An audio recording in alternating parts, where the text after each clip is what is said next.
Hello and welcome to the Beyond Podcast. I'm your host, Robert Crighton, and this is an archive recording from 2020, which was live streamed on my personal YouTube channel during the pandemic. It appeared there because I hadn't got the Beyond channel fully authenticated at the time. We were solely a podcast back in the day, and there was a plague going on and stuff needed doing. As such, whilst the video of an audio feed is still on my personal YouTube channel, it hasn't been here among the rest of the Beyond feed. So, here it is, home at last. It's a rough, live reading of 9 Days Wonder by Will Kemp. And I have left it as I recorded it 4.5 years ago, warts and all. Enjoy. Hello and welcome to the Beyond Shakespeare Podcast live. I'm your host, Robert Crighton. Don't worry if you've only just got yourself sat down. There's a little bit of intro before we get to Kemp's 9 Days Wonder, which is absolutely fabulous pamphlet, all part of an extended publicity stunt, effectively, by William Kemp, a clown, an actor, a Morris dancer, and everything in between.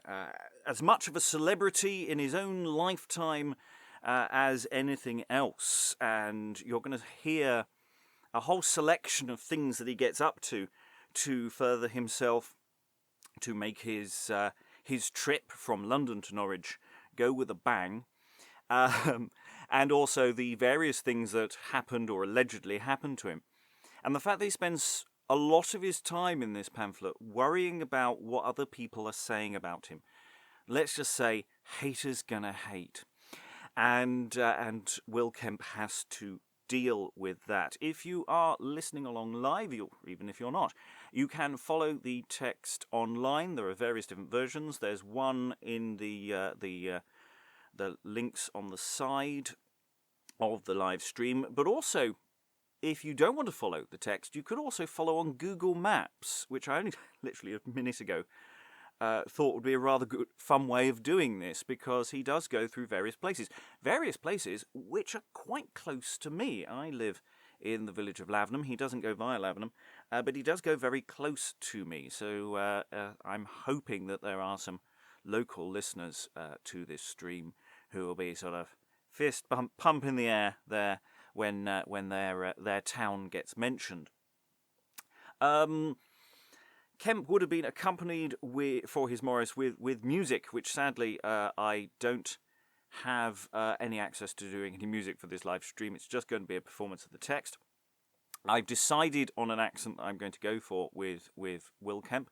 It's almost certainly wrong. I'm going for a sort of London-based sort of accent, but it's all about getting his character across in my performance. I'm not suggesting for a second he would have sounded like this. Accents in history are complicated things, and I'm not actually 100% certain, or I'm not even sure historians are 100% certain, where he originally came from or what his accent might have been historically. I've just made a decision which I feel fits the character. He's a lovable comic chancer, and there's a lot of fun to be had from that. Shout out before I get going for Blue Fire Theatre Company. Now, they would have been, and possibly still will be, touring a show called Kemp's Jig, which is in part based on this pamphlet. It's a proper play that's been touring for about a year now, I think. And they do have dates later in the year. What their situation is in the current plague, I don't know. I was planning to go and see them myself, but in May, but I don't know whether that's going to happen. If it does, all the best of luck to them for doing something with such a wonderful character. There's so much material here that's fabulous. And if they do find that their tour is curtailed, and there's any shout out on the internet, do support them. Do support your local theatres when this plague is over by going, and by perhaps donating something to them now. We're all in pretty dire straits in the entertainment business at the moment, or all very, very unemployed. But then again, I suspect many of my listeners, many of you, are in the same boat. So without further ado, I will move forward. So hopefully you're listening along. The text, as I say, is, apart from a few minor editorial changes, pretty accurate. And if the feed does fade in and out, I'm hoping my internet looking quite good at the moment. This is being recorded separately, and you will be able to listen again on the podcast, where I will post it probably next week. I will stop and start because this is essentially a series of days. It's a 9 days wonder. There's a little introductory dedication and a closing complaint. So in between each of those, I will pause and maybe just elucidate some of the interesting things that come up. There are some wonderful, wonderful details about life of the time that I think is worth a comment. So when I pause, you will hear the sound of. There we are. I did promise bells. Now I did actually dig out some Morrising bells, but it sort of just sounds like a sleigh, so I sort of decided not to do that. But I did promise bells, so there were the bells.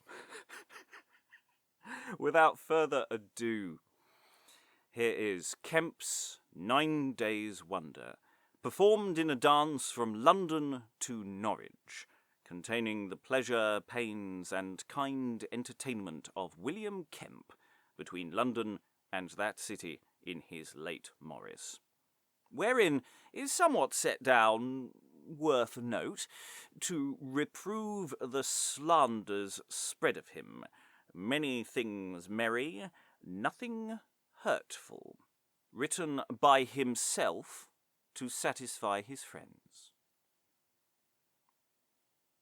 To the true ennobled lady and his most bountiful mistress, Mistress Anne Fitton, maid of honour to the most sacred royal Queen Elizabeth.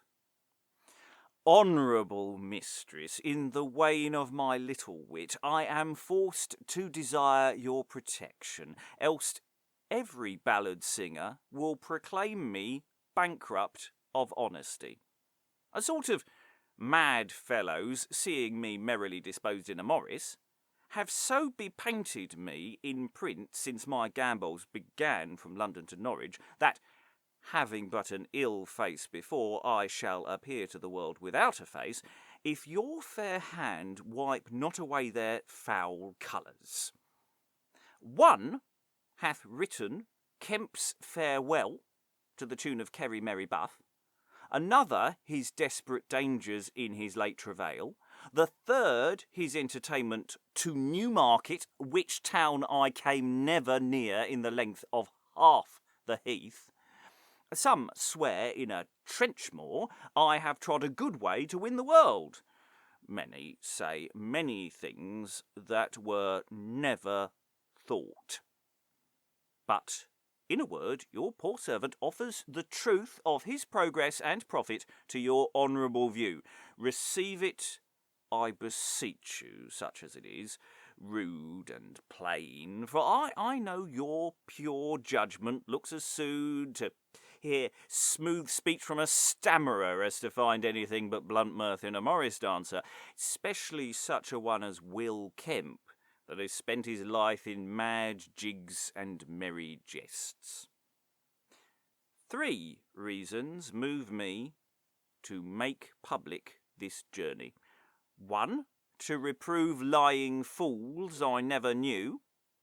The other, to commend loving friends, which, by the way, I daily found. The third, to shew my duty to your honourable self, whose favours, among other bountiful friends, makes me, despite of this sad world, judge my heart cork and my heels feathers, so that methinks I could fly to Rome, at least hop to Rome, as the old proverb is, with a mortar on my head. In which light conceit I lowly beg pardon and leave, for my tabourer strikes his hunts up. I must to Norwich. Imagine, noble mistress, I am now setting from my Lord Mayor's, the hour about 7, the morning gloomy, the company many, my heart merry. Your worthy ladyship's most unworthy servant, William Kemp. And his tabourer beating out as he goes. It's a lovely little opening there. Really, how much of that is protesting too much? He's going to protest about a lot of things as he goes, possibly excessively. It's partly style. Some of it, I think, is very, very true. And he's not going alone, and these 9 days are not all sequential days. There are some gaps, shall we say, between where he takes a bit of a rest. But anyway, we will continue with Kemp's 9 Days' Wonder, performed in a Morris from London to Norwich, wherein every day's journey is pleasantly set down to satisfy his friends the truth against all lying ballad makers, what he did, how he was welcome, and by whom entertained. The first day's journey being the first Monday in clean Lent from the Right Honourable the Lord Mayors of London.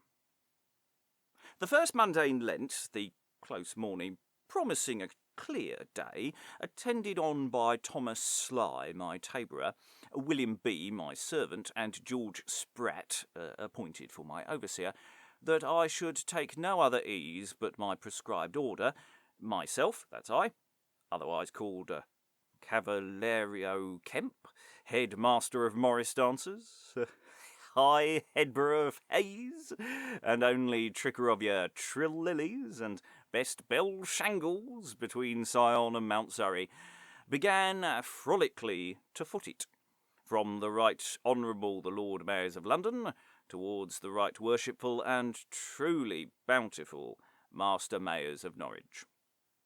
My setting forward was somewhat before 7 in the morning, my tabourer stroke up merrily, and as fast as kind people's thronging together would give me leave, thorough London I leapt. By the way, many good old people, and divers others of younger years, of mere kindness, gave me bold sixpences and groats, blessing me with their hearty prayers and Godspeeds.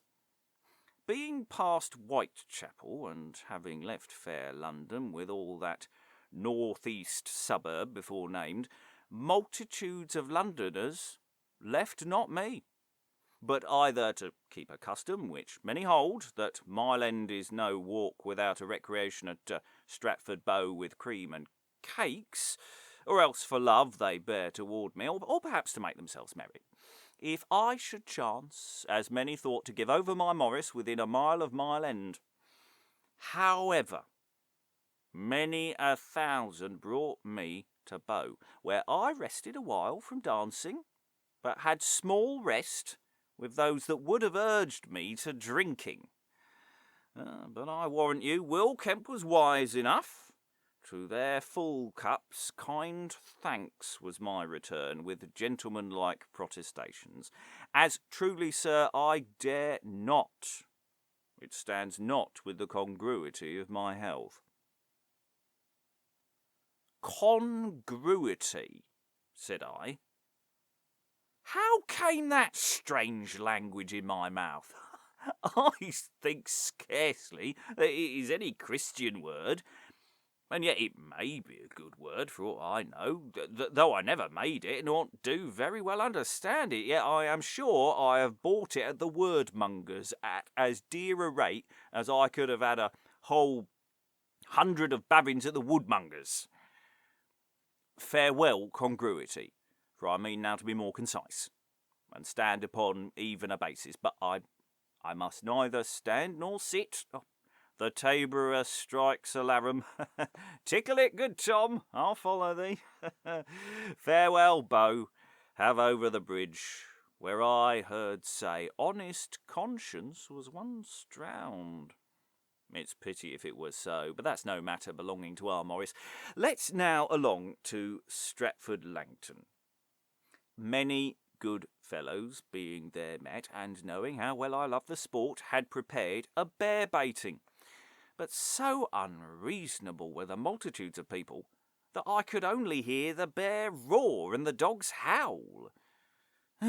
Therefore forward I went with my hey-de-gaze to Ilford, where I again rested, and was by the people of the town and country thereabout very, very well welcomed, being offered carouses in the great spoon, one whole draught being able at that time to have drawn my little wit dry. But being afraid of the old proverb, he had need of a long spoon that eats with the devil, I soberly gave my boon companions the slip. From Ilford by moonshine I set forward, dancing within a quarter of a mile of Romford, where in the highway 2 strong lads, having belike some great quarrel to me unknown, were beating and biting either of other. And such, through God's help, was my good hap that I escaped their hoofs, and both being raised with their 4 feet over my head like 2 smiths over an anvil. There. I'm going to do that bit again. Yes, I apologise, I did misread a letter. Let me try that little bit of journey from Ilford by moonshine once again. From Ilford by moonshine, I set forward dancing within a quarter of a mile of Romford, where in the highway 2 strong jades, having belike some great quarrel to me unknown, were beating and biting either of other, and such, through God's help, was my good hap that I escaped their hoofs, both being raised with their 4 feet over my head, like 2 smiths over an anvil. There being the end of my first day's Morris, a kind gentleman of London, lighting from his horse, would have no nay but I should leap into his saddle. To be plain with ye, I was not proud, but kindly took his kindlier offer, chiefly thereto urged by my weariness. So I rid to my inn at Romford. In that town, to give rest to my well-laboured limbs, I continued 2 days, being much beholding to the townsmen for their love, but more to the Londoners that came hourly thither in great numbers to visit me, offering much more kindness than I was willing to accept. And thus ends the first day. Apologies there. It doesn't matter how many times I note on the script the correct spelling of jades. Those horses turned into lads very, very quickly. This is live, folks. These things happen. Lots of lovely things there. The constant reference to the size of the crowds. Oh, they followed him out of London. They wouldn't leave him alone. He didn't know, honestly, whether the people following him out to Mile End were going there for him, or whether they just fancied some cream and cakes. Oh, who knows? And then talking about his own language and the absurdity of someone like him saying congruity. Absolutely wonderful stuff. You will come across a lot of Lord Mayors and notable people of worth who he encounters along his way. And as you know, he's taken his rest. He thought he would keep going further on that first day, but then realised that it was dark, he was knackered, and that maybe riding back the way he came would be a better bet for going forward in the future. The second day's journey being Thursday of the first week. Thursday being market day at Burntwood, Tom Sly was earlier up than the lark, and sounded merrily the Morris. I roused myself, and returned from Romford to the place where I took horse the first night, dancing that quarter of a mile back again thorough Romford, and so merrily to Burntwood. Yet now I remember it well. I had no great cause of mirth, for at Romford town's end I strained my hip, and for a time endured exceeding pain. But being loath to trouble a surgeon, I held on, finding remedy by labour that had hurt me. For it came in a turn, and so in my dance I turned it out of my service again. The multitudes were so great at my coming to Burntwood that I had much ado, though I made many entreaties and stays, to get passage to my inn. In this town, 2 cut purses were taken that with other 2 of their companions followed me from London, as many better disposed persons did. But these 2 die-doppers gave out when they were apprehended that they had laid wagers and betted about my journey. Whereupon the officers, bringing them to my inn, I justly denied their acquaintance, saving that I remembered one of them to be a noted cut purse, such a one as we tie to a post on our stage for all to wonder at when at a play they are taken pilfering. This fellow and his half-brother being found with the deed were sent to jail. Their other 2 consorts had the charity of the town, and after a dance of Trenchmore at the Whipping Cross, they were sent back to London, where I am afraid there are too many of their occupation. To be short, I thought myself well rid of 4 such followers, and I wish heartily that the whole world were clear of such companions. Having rested well at Birtwood, the moon shining clearly and the weather being calm, in the evening I tripped it to Ingerstone, stealing away from those numbers of people that followed me. Yet do what I could, I had above 50 in the company, some of London, the other of the country thereabout, that would needs, when they heard my taper, trudge after me through thick and thin. Yet they won't leave him alone. Those people, they just keep following him. It doesn't matter how many miles he goes. I was going with the original spelling there to strangify Brentwood, and Ingerstone. I think is those two names. Again, if you're following on Google Maps, then hopefully you're not completely lost. He does take occasionally some slightly odd routes that I question the logic of doing, but he is, to some degree, going where the best hostelries are, and that may be coming up in some of the tales of his journey to come. But that's day 2 out of the way. The 3rd day's journey being Friday of the 1st week. On Friday morning I set forward towards Chelmsford, not having passed 200, being the least company that I had in the daytime, between London and that place. Onward I went thus, easily followed, till I came to Whitford Bridge, where a number of country people and many gentlemen and gentlewomen were gathered together to see me. Sir Thomas Mildmay, a gentlewoman, Sir Thomas Mildmay, standing at his park pale, received gently a pair of garters of me. Gloves, points, and garters being my ordinary merchandise that I put out to venture for performance of my merry voyage. So much ado I had to pass by the people at Chelmsford that it was more than an hour ere I could recover my inn-gate, where I was fain to lock myself in my chamber and pacify them with words out of a window instead of deeds. To deal plainly, I was so weary that I could dance no more. The next morning I footed it 3 miles of my way toward Braintree, but returned back again to Chelmsford, where I lay that Saturday and the next Sunday. The good cheer and kind welcome I had at Chelmsford was much more than I was willing to entertain, for my only desire was to refrain drink and be temperate in my diet. At Chelmsford, a maid, not passing 14 years of age, dwelling with one Sudley, my kind friend, made request to her master and dame that she might dance the Morris with me in a large, great room. They being entreated, I was soon won to fit her with bells. Besides, she would have the old fashion with the napkins on her arms, and to our jumps we fell. A whole hour she held out. Then, being ready to lie down, I left her off.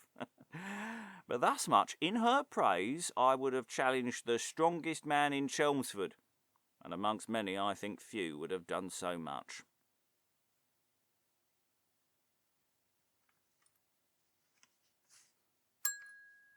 Thus ends the third day. And there is a continuing theme again of drink. He's very temperate. He's very much about his...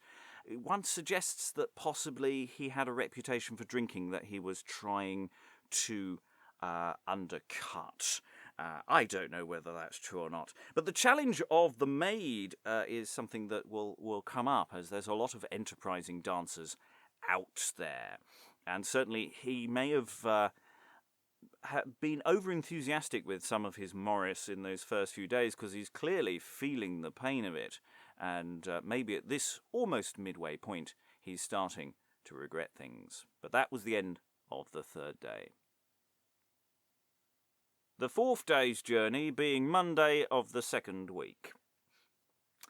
On Monday morning very early, I rid the 3 miles that I danced the Saturday before, where alighting my taberer struck up, and lightly I tripped forward. But I had the heaviest way that ever mad Morris dancer trod.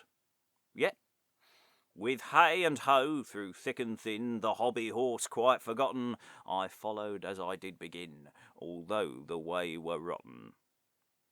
This foul way I could find no ease in, thick woods being on either side the lane likewise being full of deep holes. Sometimes I skipped up to the waist. But it is an old proverb that it is a little comfort to the miserable to have companions. Amidst this miry way I had some mirth by an unlooked-for accident. It was the custom of honest country fellows, my unknown friends, upon hearing of my pipe, which might well be heard in a still morning or evening a mile, to get up and bear me company a little way. In this foul way, 2 pretty plain youths watched me, and with their kindness somewhat hindered me. One, a fine light fellow, would be still before me, the other ever at my heels. At length, coming to a broad plash of water and mud, which could not be avoided, I fetched a rise, yet fell in over the ankles at the further end. My youth that followed me took his jump, and stuck fast in the midst, crying out to his companion, "Come, George, call ye this dancing? I'll go no further." For indeed he could go no further till his fellow was fain to wade and help him out. I could not choose but laugh to see how like 2 frogs they laboured. Oh, a hearty farewell I gave them, and they faintly bade God speed me, saying if I danced that dirty way this 7 years again, they would never dance after me. Well, with much ado, I got into Braintree by noon, tarried there Monday night and the next day. Only I danced 3 miles on Tuesday to ease my Wednesday's journey. If I should deny that I was welcome at Braintree, I should slander an honest, kind crew of kind men, among whom I fared well, slept well, and was every way well used. So merry instant along the way, where 2 of his friendly helpers and hinderers got themselves massively covered in mud. And again, there's the sense of, as part of this journey, he's thanking and praising the people he's passed. So all of the towns he's going through, he's saying nice things about them, how friendly they are, because, of course, if he wants to spread his reputation, then far and wide throughout the country, then this is part of that effort. Of course, it could also just be true. So, having eased his way on this journey, he's preparing for a longer Morris on the 5th day. The 5th day's journey being Wednesday of the 2nd week. Taking advantage of my 3 miles that I danced the day before, this Wednesday morning I tripped it to Sudbury. whither came to see a very kind gentleman, Master Foscue, that had before travailed afoot from London to Berwick, who, giving me good counsel to observe temperate diet for my health, and other advice to be careful of my company, besides his liberal entertainment, departed, leaving me much indebted to his love. In this town of Sudbury there came a lusty tall fellow, a butcher by his profession, that would in a morris keep me company to Bury. I, being glad of his friendly offer, gave him thanks, and forward did we set. But ere we had measured half a mile of our way, he gave me over in the plain field, protesting that he might get £100 he would not hold out with me. For indeed my pace in dancing is not ordinary. As he and I were parting, a lusty country lass, being among the people, called him faint-hearted lout, saying, if I had begun to dance, I would have held out 1 mile, though it had cost my life. At which words many laughed. Nay, saith she, if the dancer will lend me a lease of his bells, I'll venture to tread 1 mile with him myself. I looked upon her, saw mirth in her eyes, heard boldness in her words, and beheld her ready to tuck up her russet petticoat. I fitted her with bells, which she merrily taking, garnished her thick short legs, and with a smooth brow bade the tabor begin. The drum struck, forward marched I with my merry maid Marian, who shook her fat sides and footed it merrily to Melford, being a long mile. There, parting with her, I gave her, besides her skinful of drink, an English crown to buy more drink, for good wench she was in a piteous heat. My kindness she requited with dropping some dozen of short curtsies, and bidding God bless the dancer, I bade her adieu. And to give her her due, she had a good ear, danced truly, and we parted friendly. But ere I part with her, a good fellow, my friend, having writ an odd rhyme of her, I will make bold to set it down. So I'm going to pause midway through this particular 5th day. So this is where a fan has produced some fan art for him, which he, to mark the occasion that has just occurred of this merry local lass dancing a mile with Kemp, and Kemp allegedly regurgitates it for us now. Whether it's written by this fan really, or whether it's by Kemp himself, we shall see. A country lass, brown as a berry, blithe of blee, and heart as merry, cheeks well fed and sides well larded, every bone with fat flesh guarded, meeting merry Kemp by chance, was Marian in his morris dance. Her stump legs with bells were garnished, her brown brows with sweating varnished, her brown hips, when she was lag to win the ground, went swig-a-swag, which to see all that came after were replete with mirthful laughter. Yet she thumped it on her way with a sportly hey-de-gay. At a mile her dance she ended, kindly paid, and well commended. At Melford, divers gentlemen met me, who brought me to one Master Colts, a very kind and worshipful gentleman, where I had unexpected entertainment till the Saturday. From whose house, having hoped somewhat to amend my way to Bury, I determined to go by Clare, but I found it to be both farther and fouler. And thus ends day 5, and he determines to go by Clare, which, to my mind, from Long Melford seems a slightly odd route to get to Bury St Edmunds. Not completely illogical, but it doesn't quite make sense, but it seems to be about who he's going to meet. Do you think Kemp wrote that himself, or was it written by a fan? Who can tell? Anyway, that was day 5. The 6th day's journey being Saturday the 2nd week. From Wednesday night till Saturday, having been very troublesome but much more welcome to Master Colts, in the morning I took my leave and was accompanied with many gentlemen a mile of my way. Which mile Master Colts' fool would needs dance with me, and at his desire, where leaving me, 2 fools parted fair in a foul way. I keeping on my course to Clare, where I a while rested, and then cheerfully set forward to Bury. Passing from Clare towards Bury, I was invited to the house of a very bountiful widow, whose husband during his life was a yeoman of that country, dying rich, no doubt, as might well appear by the riches and plenty that abounded in every corner of the house. She is called the Widow Everett. At her house were met above 30 gentlemen.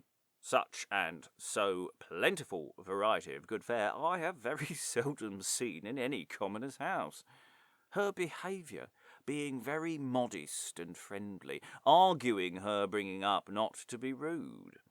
She was a woman of good presence, and if a fool may judge of no small discretion. From this widow's I danced to Bury, coming in on the Saturday in the afternoon, at what time the Right Honourable the Lord Chief Justice entered at an other gate of the town, the wondering and regardless multitude making his honour clear way, left the streets where he passed to gape at me. The throng of them being so great that poor Will Kemp was 7 times stayed ere he could recover his inn. By reason of the great snow that then fell, I stayed at Bury from Saturday in the 2nd week of my setting forth till Thursday night the week following. So, yes, he makes use to some degree of this crowd and this way in the throng. And who in that throng was going to see whom coming through. So there's some interesting ones there. And then this mention of the Widow Everett and the fact that he talks about her in such glowing terms. Again, did she not only give him a room and food, but did she also offer him money? And is that her mention here part of that exchange? It reminds me very much today of people doing Patreon and doing services for people online, though that isn't possibly a perfect analogue. That was day 6. The 7th day's journey being Friday of the 3rd week. Upon Friday morning I set onwards towards Thetford, dancing that 10 mile in 3 hours. For I left Bury somewhat after 7 in the morning and was at Thetford somewhat after 10 that same forenoon. But indeed, considering how I had been booted the other journeys before, and that all this way, or the most of it, was over a heath, it was no great wonder. For I fared like one that had escaped the stocks, and tried the use of his legs to outrun the constable. So light was my heels that I counted the 10 mile no better than a leap. At my entrance into Thetford, the people came in great numbers to see me, for there were many there, being size time. The noble gentleman Sir Edwin Rich gave me entertainment in such bountiful and liberal sort during my continuance there, Saturday and Sunday, that I want fit words to express the least part of his worthy visage of my unworthiness, and to conclude liberally as he had begun and continued. At my departure on Monday, his worship gave me £5. So on day 7, he's not only talking about people who've helped him, but he's also stating the donation to the cause of him. And of course, there's lots of people there in Thetford at the time because there's the assizes, there's various court proceedings going on, there's various activities which are bringing people in there. So he's making use of that. Regardless of the previous snowy conditions, people are making it across the country. That was day 7. The 8th day's journey being Monday of the 4th week. On Monday morning I durst to Rockland ere I rested, and coming to my inn, where the host was a very boon companion, I desired to see him, but in no case he would be spoken with till he had shifted himself from his working day's suit. Being armed at all points, from the cap to the codpiece, his black shoes shining and made straight with copper buckles of its best, his garters in the fashion and every garment fitting corem secundum, to use his own word, he enters the hall. With his bonnet in his hand, began to cry out, "Oh, Kemp, dear Master Kemp, you are even as, and so, stammering, he began to study for a fit comparison, and I thank him at last he fitted me, for, saith he, thou art even as welcome as the Queen's best greyhound." After this dogged yet well-meaning salutation, the carousers were called in, and my friendly host of Rockland began with all this: blessing the hour upon his knees, that any of the Queen's Majesty's well-willers or friends would vouchsafe to come within his house, as if never any such had been within his doors before. I took his good meaning, and gave him great thanks for his kindness, and having rested me well, began to take my course for Hingham, whether my honest host of Rockland would needs be my guide, but good, true, fat belly, he had not followed me 2 fields, but he lies all along, and cries after me to come back and speak with him. I fulfilled his request, and coming to him, "Dancer," quoth he, "if thou dance a God's name, God speed thee. I cannot follow thee a foot farther, but adieu, good dancer, God speed thee if thou dance a God's name." I having haste of my way, and he being able to keep no way, there we parted. Farewell, he was a kind, good fellow, a true Trojan, and a true Troyan, and it ever be my luck to meet him at more leisure, I'll make him full amends with a cup full of canary. But now I am a little better advised we must not, lest my mad host pass, for my friend late mentioned before that made the odd rhyme on my maid Marian would needs remember my host, such as it is. I'll bluntly sit it down. He was a man not over spare, in his eyeballs dwelt no care. Anon, and welcome, friend, were the most words he used to spend. Save sometime he would sit and tell what wonders once in Bulane fell, closing each period of his tale with a full cup of nut-brown ale. Terwin and Turney's siege were hot, yet all my host remembers not. Ketfield and Musselburgh fray were battles fought but yesterday. Oh, 'twas a good matter then to see your sword and buckler men. They would lie here and there, but I would meet them everywhere. And now a man is but a pickle. But now a man is but a pick. A boy armed with a poting stick will dare to challenge Cutting Dick. Oh, 'tis a world, the world to see, but 'twill not mend for thee nor me.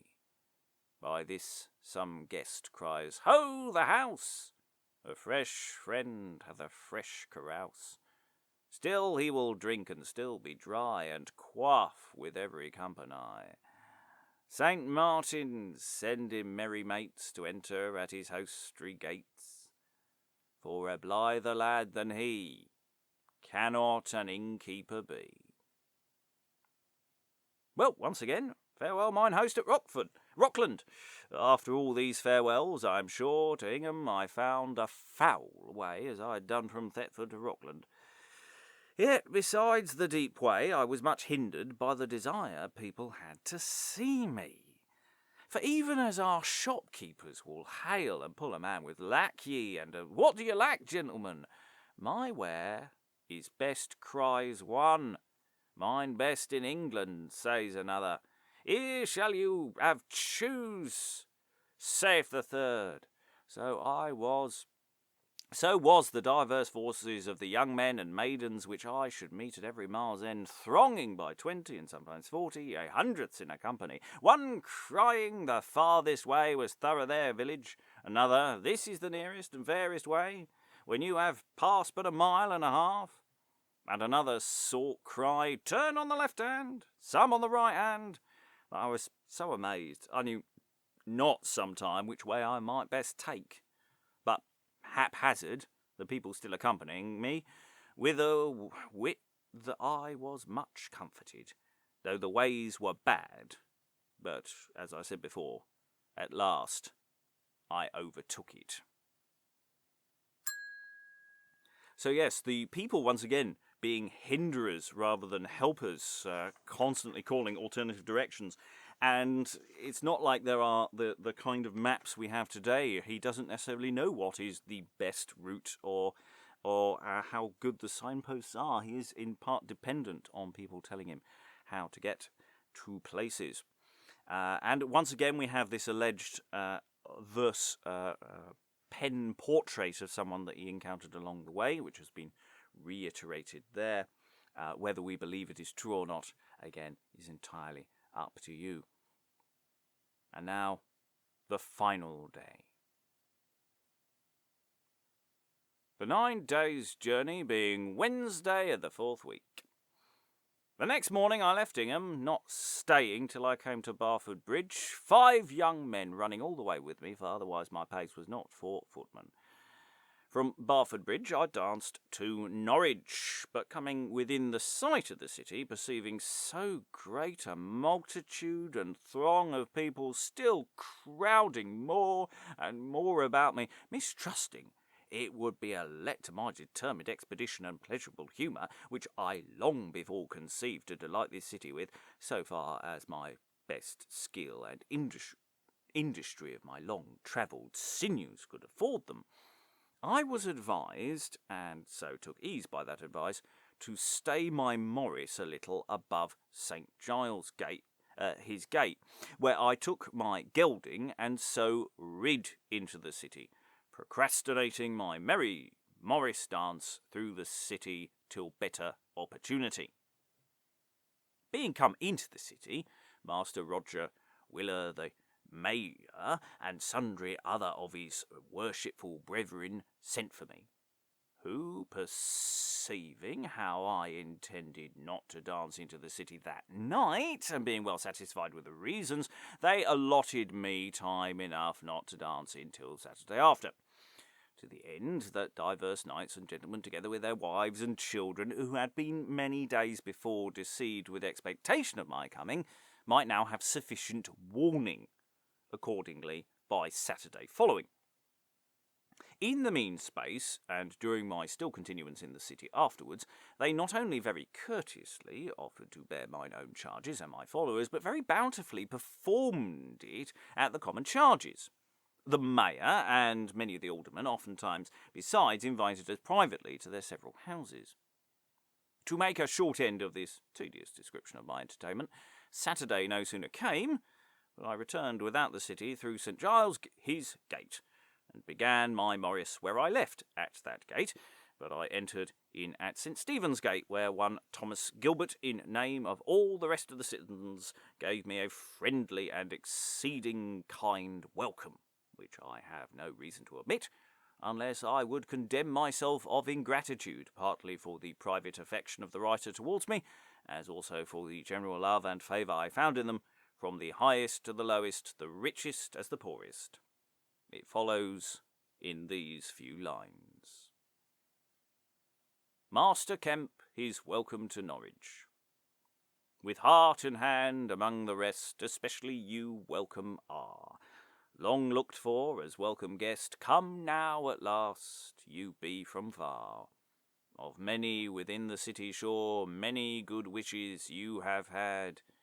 Each one did pray you might endure, with courage good the match you made. Intend they did with gladsome hearts, like your well-willers you to meet.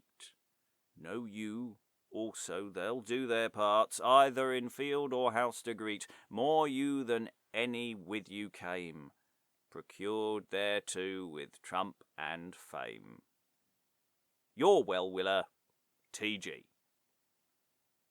Passing the gate, whifflers, such officers as were appointed by the mayor to make me way through the throng of the people, which pressed so mightily upon me, with great labour I got thorough than narrow peas into the open market-place, where on the cross, ready prepared, stood the city waits, which not a little refreshed my weariness with toiling thorough so narrow a lane as the people left me.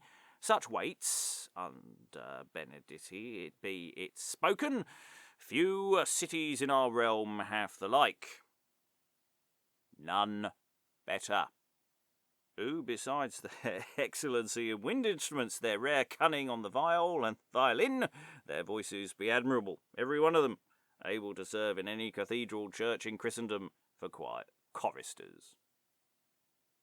Passing by the marketplace, the press still increasing by the number of boys and girls, men and women thronging more and more before me to see the end. Oh, it was the mischance of a homely maid that belike was never but newly crept into the fashion of long-waisted petticoats tied with points, and had, as it seemed, but one point tied before, and coming unluckily in my way as I was fetching a leap, it fell out that I set my foot on her skirts. The point either breaking or stretching, off fell her petticoat from her waist. But as chance was, though her smock were coarse, it was cleanly. Yet the poor wench was so ashamed, the rather that she could hardly recover her coat again from unruly boys that looked before like one that had the green sickness, now she had her cheeks all coloured with scarlet. I was sorry for her. But on I went towards the mayor's, and deceived the people by leaping over the churchyard wall at St. John's, getting so into Master Mayor's gates a nearer way. But at last I found it the further way about, being forced on the Tuesday following to renew my former dance, because George Spratt, my overseer, having lost me in the throng, could not be disposed that I had danced it, since he saw me not. And I must confess I did not well, for the citizens had caused all the turnpikes to be taken up on Saturday that I might not be hindered. Anyway, but now I return again to my lump, the measure of which is to be seen in the Guildhall at Norwich, where my buskins, that I then wore and danced in from London thither, stand equally divided, nailed on the wall. The plenty of good cheer at the mayor's, his bounty and kind usage, together with the general welcomes of his worshipful brethren and many other knights, ladies, gentlemen, and gentlewomen, so much exceeded my expectation, as I judged myself most bound to them all. The mayor gave me £5 in Elizabeth Angels, which mayor, fair madam, to whom I too presumptuously dedicate my idle paces, as a man worthy of a singular and impartial admiration, if our critic humorous minds could as prodigally conceive as he deserves for his chaste life, liberality and temperance in possessing worldly benefits. He lives unmarried and childless, never purchased house nor land. The house he dwells in this year being but hired, he lives upon merchandise, being a merchant venturer. If our merchants and gentlemen would take example by this man, gentlemen would not sell their lands to become bankrupt merchants, nor merchants live in the possessions of youth-beguiled gentlemen who cast themselves out their parents' heritages for a few outcast commodities. But whither wilt thou? What hath Morris tripping Will to do with that? Oh, it keeps not time.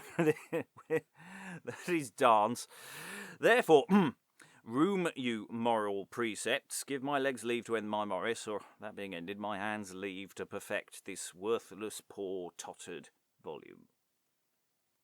Pardon me, madam, that I am thus tedious. I cannot choose but commend sacred liberality, which makes poor wretches partakers of all comfortable benefits, besides the love and favour already repeated. Master Wheel, the mayor, gave me 40 shillings yearly during my life, making me a free man of the merchant venturers. This is the substance of all my journey. Therefore let no man believe, however before, by lying ballads and rumours, they have been abused, that either ways were laid open for me, or that I delivered gifts to her majesty. It's good being merry, my masters, but in a mean, and all my mirths, mean though they be, have been and ever shall be employed to the delight of my royal mistress, whose sacred name ought not to be remembered among such ribald rhymes as these late thin-reached lying ballad singers have proclaimed it. It resteth now that in a word I show what profit I have made by my Morris. True it is, I put out some money to have threefold gain at my return. Some that love me, regard my pains, and respect their promise, have sent home the treble worth. Some other, at the first sight, have paid me, if I came to seek them. Others I cannot see, nor will they willingly be found, and these are the greater number. If they had all used me well or all ill, I would have bodily set down the true sum of my small gain or loss. But I will have patience some few days longer, at the end of which time, if any be behind, I will draw a catalogue of all their names I ventured with. Those that have shown themselves honest men, I will set before them this character H for honesty. Before the other bench whistlers shall stand K for kettlers and kestrels, that will drive a good companion without needing them to contend for his own. But I hope I shall have no such need. If I have, your honourable protection shall thus far defend your poor servant, that he may, being a plain man, call a spade a spade.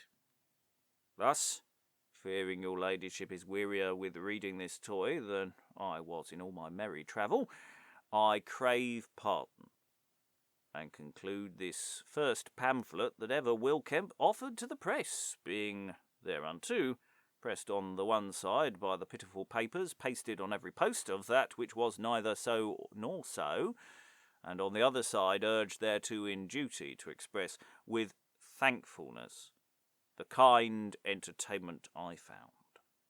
Your honour's poor servant, W.K. And that is almost the end. It's not quite the end, because Kemp hasn't quite finished trying to get at the haters. That last sequence was very much all about he didn't really make any actual money. People gave him money, but the expenses and the money he put out before he went, and some people haven't paid him, and so he's sort of trying to proclaim that people who've been saying things about him and these money making of that he may have made in this trip, that it's not true and it's not fair. A couple of lovely things that came up in there. You may have wondered what a whiffler is. That's basically crowd control. Whiffler moves people back. Sometimes they're actually armed with sort of giant sparklers. It's been known for them to have basically just spray people to get them out of the way with burning ordnance, which is always fun. The waits, the city waits, will be musicians paid for by the city or town, depending on their circumstances. Norwich, they are obviously very, very good. But you get accounts of waits all across the country, as music's very, very important to people, not just for occasions, but also civic, civil, and religious, of course. But the final sequence follows on very much from where we left off, where he's trying to right a few wrongs that he feels have been done against him. This is quite a tricksy little sequence, but we are now pretty much at the end. Kemp's humble request to the impudent generation of ballad makers and their coherents, that it would please their rascalities to pity his pains in the great journey he pretends, and not fill the country with lies of his never done acts as they did in his late Morris to Norwich, to the tune of Thomas Deloney's epitaph. My notable shake rags, the effect of my suit is discovered in the title of my supplication. But for your better understandings, for that I know you to be a sort of witless beetleheads that can understand nothing but what is knocked into your scalps, these are by these presents to certify unto your blockheadships that I, William Kemp, whom you had ne'er rent in sunder with your unreasonable rhymes, am shortly, God willing, to set forward as merrily as I may, whether I wish ye, employ not your wits in certifying the world that I am gone to Rome, Jerusalem, Venice, or any other place in your idler point. I know the best of ye by the lies ye writ of me.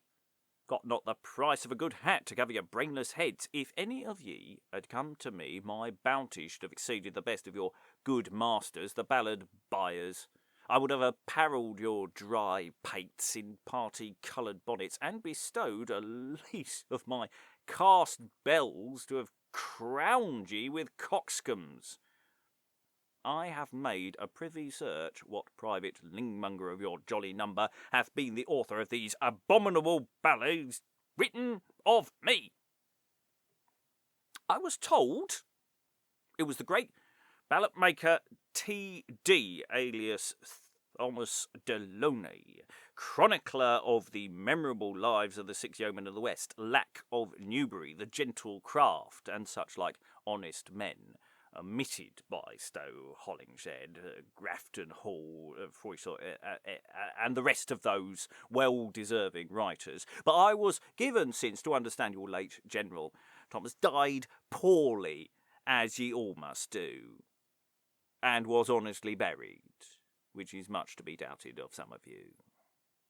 The quest of inquiry, finding him by death acquitted of the indictment, I was let to wit that another lord of little wit, one whose employment for the pageant was utterly spent, he being known to be Elderton's immediate heir, was vehemently suspected. But after due inquisition was made, he was at that time known to live like a man in the midst, having quite given over the mystery. Still the search continuing, I met a proper upright youth, only for a little stooping in the shoulders, all heart to the heel, a penny poet, whose first making was the miserable story of Mac Dole, or Macbeth, or Mac somewhat, for I'm sure it was a Mac. For I'm sure a Mac it was, and though I never had the more to see it. And he told me there was a fat, filthy ballad maker that should have once been his journeyman to the trade, who lived about the town, and 10 to 1, but he had thus terribly abused me and my tabra, for that he was able to do such a thing in print. A shrewd presumption. I found him about the bankside, sitting at a play. I desired to speak with him. Had him to a tavern, charged a pipe with tobacco, and then laid this terrible accusation to his charge. He swells presently like one of the 4 winds. The violence of his breath blew the tobacco out of the pipe, and the heat of his wrath drunk dry 2 bowlfuls of Rhenish wine. At length having power to speak, name my accuser, saith he, or I defy thee, Kemp, at the court staff. I told him, and all his anger turned to laughter, swearing it did him good to have ill words of a hoddy-doddy, a habberdy-hoy, a chicken, a squib, a squall, one that hath not wit enough to make a ballad, that by Pole and Adipole would poll his father, Derrick his dad, do anything, howsoever it please, his apish humour. I hardly believed this youth that I took to be gracious had been so graceless. But I heard afterwards his mother-in-law was eye and ear witness of his father's abuse by this blessed child on a public stage and in a merry host of an inn's part. Yet all this while could not I find out the true ballad maker. By this, till by chance, a friend of mine pulled out of his pocket a book in Latin called Mundus Furiosus, printed at Cullen, written by one of the wildest and arrantest lying cullions that ever writ book. His name, Jansonius, who, taking upon him to write an abstract of all the turbulent actions that have been lately attempted or performed in Christendom, like some unchristian wretch, writes only by report, partially and scoffingly, of such whose pages' shoes he was unworthy to wipe. For indeed, he is now dead. Farewell he, every dog must have a day. But see the luck on't. This beggarly lying busybody's name brought out the ballad maker, and it was generally confirmed it was his kinsman. He confesses himself guilty, let any man look on his face. If there be not so red a colour that all the sop in the town will not wash white, let me be turned to a whiting as I pass between Dover and Calais. Well, God forgive thee, honest fellow, I see thou hast grace in thee. I prithee do so no more. Leave writing these beastly ballads. Make not good wenches prophetesses for little or no profit, nor for a sixpenny matter. Revive not a poor fellow's fault that's hanged for his offence. It may be thine own destiny one day, prithee. Be good to them.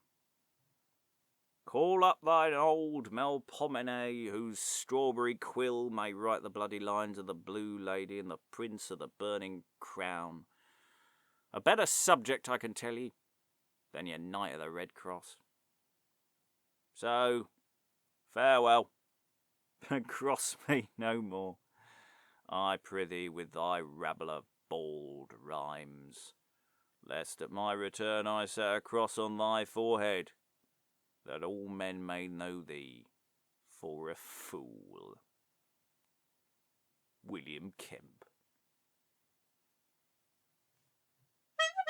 And that ends Kemp's 9 Days Wonder. I had to do something vaguely clownish, even if that was just silly. I apologise.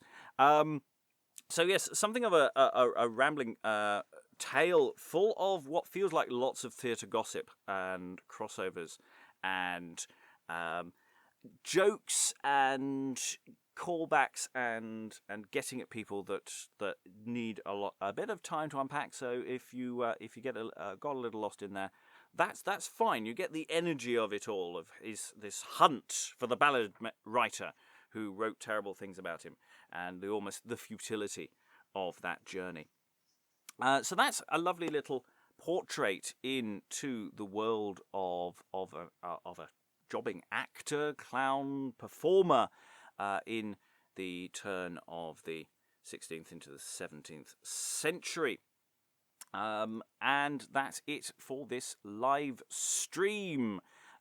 This will be backed up so that you can all listen to my trips and stumbles at your leisure, and one day there might be a more proper and considered recording of this coming to the podcast in the future.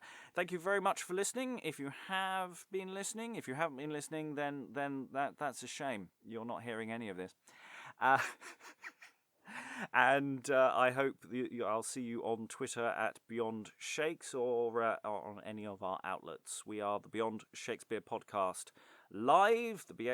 The Beyond Shakespeare Podcast can be found on wherever your podcasts live.